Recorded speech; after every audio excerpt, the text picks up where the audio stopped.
जगह खाने की प्रतियोगिता चल रही थी। प्रतियोगिता में आए से सभी लोग टेबल के सामने बैठे रहते हैं। उनके सामने पराठे चिकन करी रखे थे।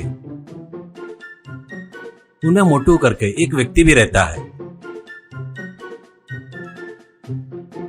रेफरी, सब लोग ध्यान से सुनो, इस प्रतियोगिता में जो भी ज्यादा पराठे खाएगा वो ही विजेता होगा और इसके लिए तुमको सिर्फ 10 मिनट दे रहे हैं। तुम लोग कितने खाए वो हमारे आदमी गिनेंगे। Come on, start. 1 2 3 कहते ही प्रतियोगिता शुरू होती है।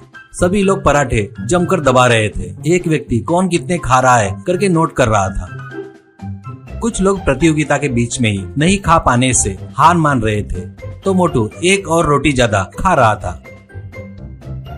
एक व्यक्ति तो 90 मिनट में रुक जाता है, पर मोटू 10 मिनट तक खा ही रहा था। रेफरी सीटी बजाकर स्टॉप करके चिल्लाता है। जो गिन रहा था वो आदमी, मोटू ने 10 मिनट में 98 पराठे खाया है, इसलिए वो ही इस प्रतियोगिता का विजेता है, कहता है। तो सभी लोग तालियां बजाते हैं। पर मोटू, अरे सर आपने गलत गिने सर, मैं 98 नहीं 99 खाया हूँ, कहता है। तो रेफरी, तो ठीक है ले, कैसे भी तू ही जीता ना, आकर मेडल ले ले, ऐसा कहता है। ऐसे कैसे होता जी, गिनती बोले तो गिनती रहती, मैंने 99 खाया, 98 नहीं खाया, ऐसा कहता है गिनने वाला। ठीक है वैसे ही समझेंगे, कैसे भी तुम ही जीते हो ना, जाकर मेडल ले लो, ऐसा कहता है। मोटू, वैसे मुझे नहीं चाहिए, लगे तो फिर से प्रतियोगिता रखो, पर ऐसे गलत गिनकर जीतने का उद्देश्य नहीं है मेरा, कहते ही वहाँ पर आए सभी लोग चक्कर आकर गिर जाते हैं।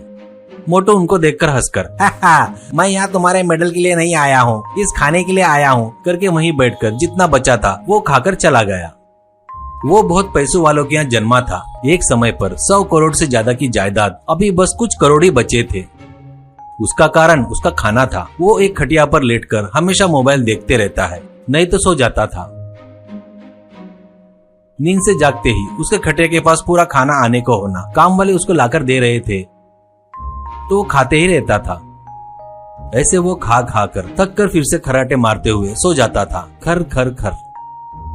वो देखकर माँ बाप सिर पेट लेते थे। माँ, ये क्या है जी, सब लोग जीने के लिए खाते हैं तो ये खाने के लिए जी रहा है। इसकी वजह से खाना बनाने वाले इसे पकाकर खिलाने से परेशान होकर भाग रहे हैं, कहती है। तो पिताजी, अरे इसके खाने का महीने का खर्चा लाखों में आता है, अपनी जायदाद पूरी यही खा लेगा लगता है, क्या करना कुछ समझ में नहीं आ रहा, करके दुखी होता है। एक दिन एक स्वामी जी उनके घर में आते हैं। उस समय मोटू खर्राटे लेते हुए सो रहा था। खर खर खर।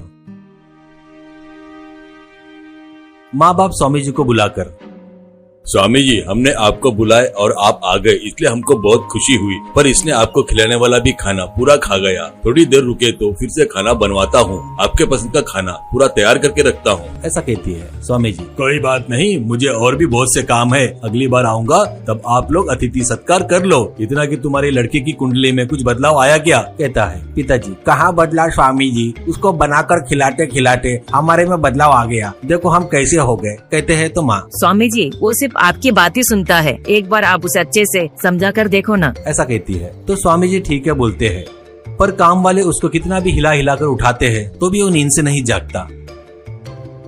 तब स्वामी जी एक मिठाई निकालकर उसके नाक के पास रखते हैं। बस उस मिठाई की सुगंध से वो उठकर बैठ जाता है। वो उनको देखकर खड़े होकर, आपका भाई स्वामी जी, मैंने देखा नहीं, माफ करना, कहकर पैर पड़ता है। स्वामी जी, कोई बात नहीं बेटा, तू मेरी इज्जत करता है, मैं बताया वैसे करता क्या, ऐसा कहते हैं। वो, बताइए स्वामी जी, आप जो बताएंगे वो करूँगा, ऐसा कहता है। स्वामी जी, तो तू आज से 6 महीने तक घर में किसी भी चीज की जरूरत रहे तो तू बाहर जाकर लाना है, ठीक है ना, कहता है। तो वो, बस इतनी सी बात क्या स्वामी जी, पक्का करता हूँ, ऐसा कहता है। स्वामी जी उसको आशीर्वाद देकर चले जाते हैं। बाद में माँ, वो स्वामी जी कितने बुद्धिमान है, ये 6 महीने अपने शरीर को थोड़ा तकलीफ दिया तो उसका मोटापा कम होगा और खाना भी कम होगा, ऐसा कहती है। तो पिताजी, अरे अब से देख उसको कितने काम बताता, इससे वो पतला हो जाने को होना, ऐसा कहता है। वैसे दोनों मोटू के रूम में आकर देखते हैं तो वहाँ पर मोटू नहीं था और खटिया भी नहीं थी। वो आश्चर्य से बाहर आकर देखते हैं तो उनको और भी ज्यादा आश्चर्य होता है। मोटू के खटिया को चक्के लगे थे और एक स्टीयरिंग भी था।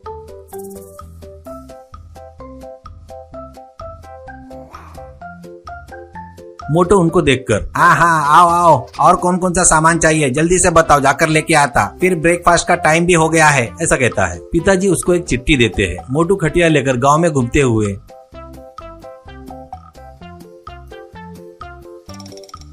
घर में लाने वाली सभी वस्तुएं खटिया पर रखते हुए घर पर आता है।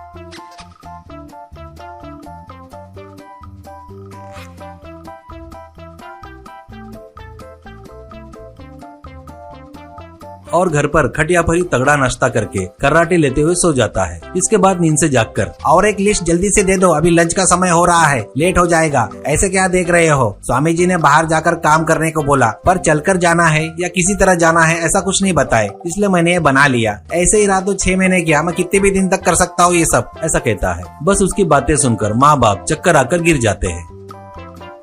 मोटू, मेरे प्यारे दोस्तों, ये वीडियो अगर आपको पसंद आया तो कृपया इस वीडियो को लाइक करके अपने दोस्तों को शेयर कीजिए। उतना ही नहीं, हमारे चैनल को सब्सक्राइब करना मत भूलिए। आपको ऐसे किसी आलसी मोटू के बारे में पता है तो हमें कृपया कमेंट करके बताइए। धन्यवाद।